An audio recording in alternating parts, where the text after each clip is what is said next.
I'm at the Impression Obsession booth where they are making gorgeous backgrounds using their rubber stamps, layering them, and in just a minute the demonstrator is going to show us exactly how she does that using the Mega Mount in their cover card backgrounds. So we're going to check that out in just 1 minute.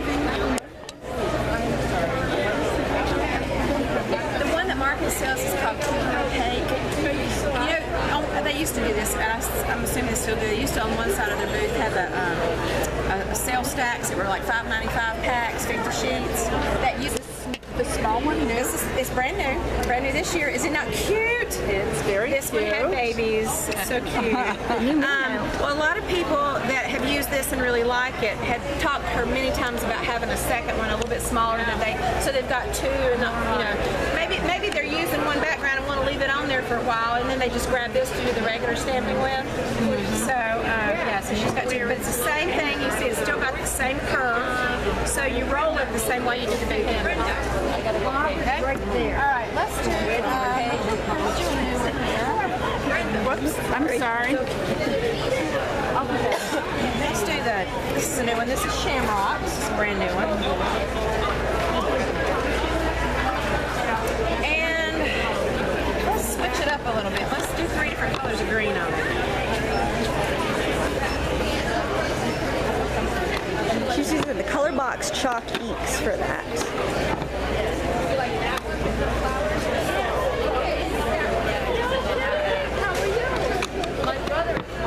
Okay, and let's do sour apple.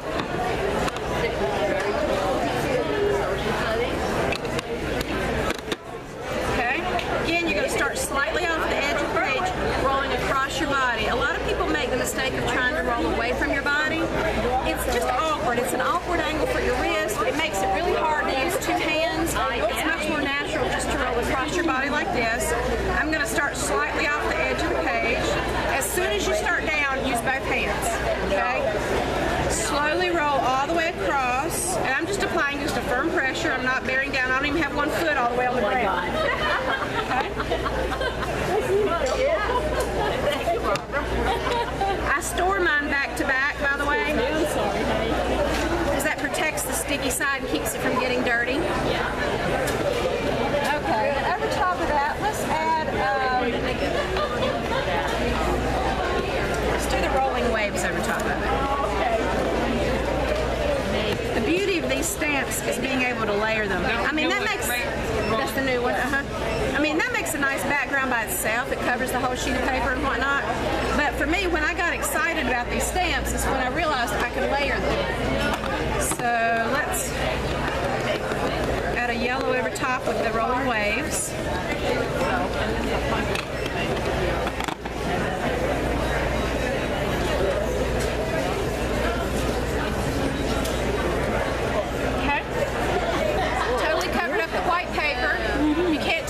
Was really done on white paper. It's not noticeable. Did you develop this technique?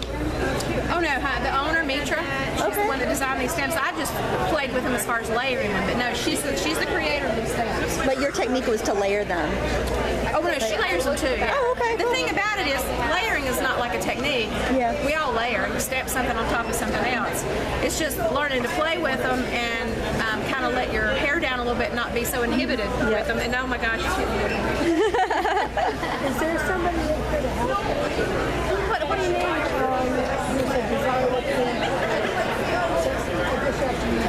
Let's start with a more solid image. Let's start with, let's do this lace. This is not a new one.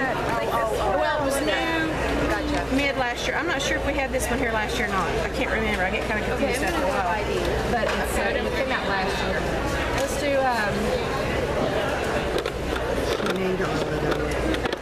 It's regular material. let's do warm violet.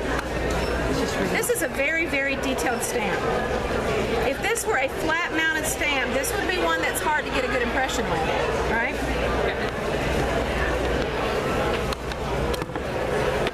Okay. Again, I'm starting slightly off the edge of the page, rolling across my body, and it doesn't matter if you go left to right or right to left, but just go across your body. Start slightly off the edge of the page. As soon as you start down, use both hands. If this were a large flat mounted stamp, you'd be using both hands. So you want to use both hands here too. Just a firm pressure, roll all the way across and all the way up. And there's your impression. Had that been flat mounted, that would have been very difficult to get that kind of impression. Okay?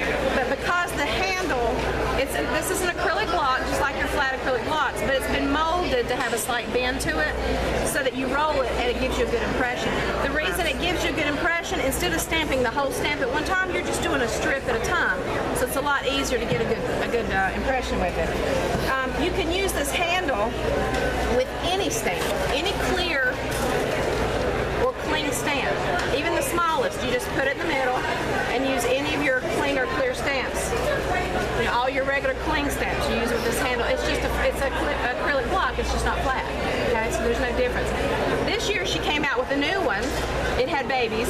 A smaller one, because a lot of people that have the big one wanted a smaller one too, so they kind of had two on their work table. So she came out with a smaller one. Works the same way, still has that rolling motion. And it doesn't make any bends in your smaller stamps when you do it? No. Awesome. I have y'all seen, I forget the company that used to make tape. Okay. Alrighty, thanks. You're welcome. All right, this one, I'm going to put this over top. This is called canvas. And canvas. Canvas is a really nice texture on its own, and I'll show you in a minute something else that's really fun to do with it. But I like to use it over top of other things. My white paper is standing out there quite a bit, and you know from looking at my samples, I don't like my white paper to show, right? So I want to add a little extra color and a little extra texture to it by using the canvas stamp. Took the whiteness away, added a lot more texture to it, but didn't cover it up. Now obviously if I had used a really dark color, okay, it would have covered it up. But I just used a yellow over top of it, and I've just got this great texture on it now. So that's a really nice background to use. Now the canvas